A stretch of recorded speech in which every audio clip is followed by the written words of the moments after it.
कभी सोचा है कि कोई बिजनेस इतना कामयाब कैसे हो जाता है? जवाब अक्सर नंबर्स में छुपा होता है। देखिए, अकाउंटिंग सिर्फ हिसाब किताब नहीं है।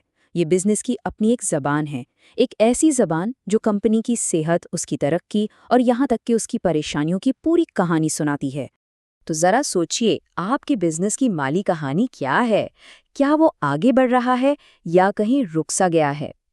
इन सवालों का साफ साफ जवाब सिर्फ अकाउंटिंग दे सकती है, क्योंकि अकाउंटिंग ही इस कहानी को फिगर्स की जबान में बयान करने का आर्ट है। इस जबान को ठीक से समझने के लिए हम इन 5 स्टेप से गुजरेंगे।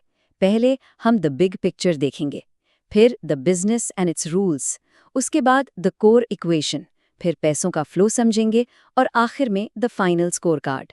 तो चलिए शुरू करते हैं। चलिए सबसे पहले बुनियादों की बात करते हैं। अक्सर लोग समझते हैं कि अकाउंटिंग बस चीज़ों को लिख लेने का नाम है, लेकिन हम देखेंगे कि ये सफ़र रिकॉर्ड रखने से शुरू होकर बिजनेस स्ट्रैटेजी बनाने तक कैसे जाता है। ओके, तो इसे आसान लफ्ज़ों में समझें। अगर अकाउंटिंग एक पूरी किताब है, तो बुक कीपिंग उस किताब के अल्फाज लिखना है। ये पहला और ज़रूरी कदम है। लेकिन अकाउंटिंग एक मुकम्मल प्रोसेस है। ये उन अल्फाज को आपस में जोड़कर, उनका खुलासा बनाकर एक पूरी रिपोर्ट बनाती है, जिसे देखकर बिजनेस के बारे फैसले लिए जाते हैं। और फिर इन सब से ऊपर आती है अकाउंटेंसी। इसे आप अकाउंटिंग की रूल बुक या ग्रामर बुक समझ सकते हैं। ये वो पूरा निज़ाम है, उसूलों, कवानीन और थ्योरीज का मजमुआ, जो बताता है कि अकाउंटिंग आखिर करनी कैसे है। ये इस पूरी जबान के कवायद तय करता है।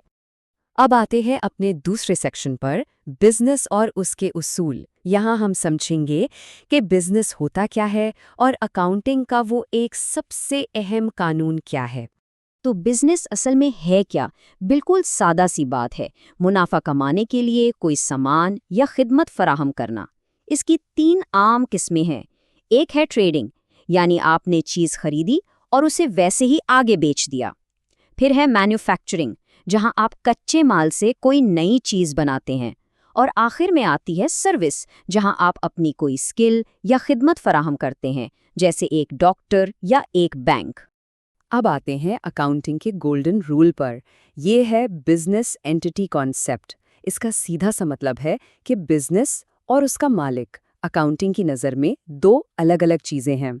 ऐसा करना ज़रूरी क्यों है?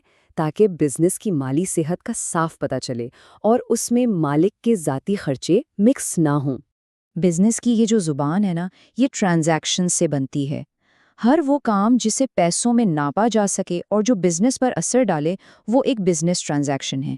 ये नकद में भी हो सकती है और हाँ, उधार पर भी।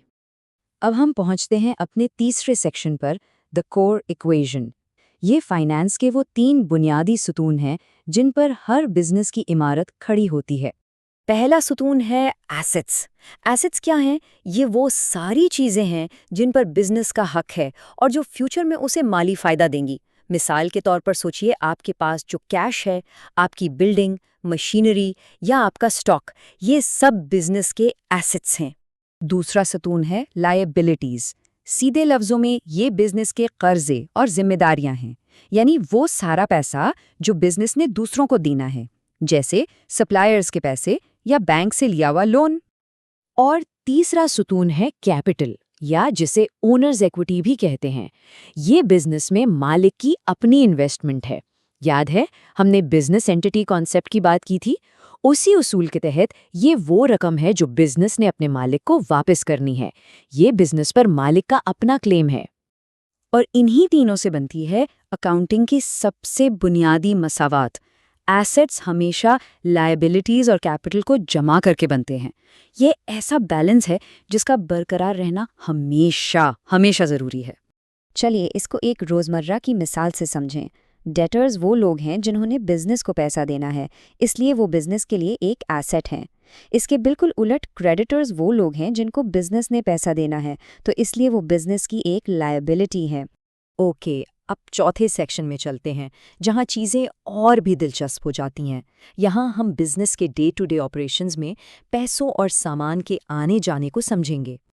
देखें, बिजनेस में 2 ही तो बुनियादी काम होते हैं, खरीदना और बेचना, और इनसे जुड़ी चीज़ें बिल्कुल आमने सामने हैं। आगे बेचने के लिए सामान खरीदना परचेजेस कहलाता है, जबकि कस्टमर्स को बेचना सेल्स है। खरीदा हुआ सामान सप्लायर को वापस करना परचेजेस रिटर्न है, और अगर कस्टमर सामान वापस कराए तो वो सेल्स रिटर्न है। बिल्कुल इसी तरह सप्लायर से मिलने वाला डिस्काउंट परचेजेस डिस्काउंट है, और कस्टमर को दिया जाने वाला डिस्काउंट सेल्स डिस्काउंट कहलाता है। अब पैसों के आने और जाने की बात करते हैं।